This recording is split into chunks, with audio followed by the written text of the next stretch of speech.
இந்த பொண்ணு அவள் அம்மா இறந்ததுக்கு அப்புறமா அவளோட கற்பனையில் மான்ஸ்டர் டிராயிங்காக அவளோட நோட் புக்கில் வரைஞ்சி வச்சிட்டு இருக்கா.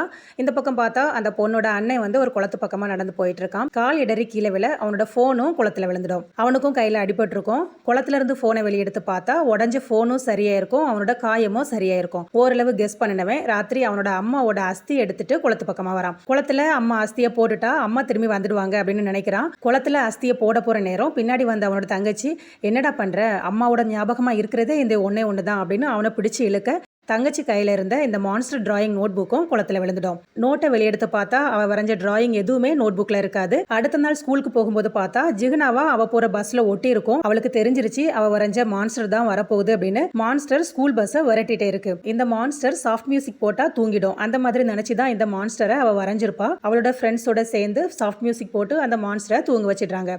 வீட்டுக்கு வந்து பார்த்தா வீடு முழுவதும் ஒரு கண் ஸ்பைடர் மான்ஸ்டரா இருக்கும். இந்த ஸ்பைடர் மான்ஸ்டர் வந்து தண்ணீர் பட்டா கரைஞ்சிடும். அதனால தண்ணீர் அடிச்சு எல்லாத்தையும் கரைச்சி விட்டுடுறாங்க.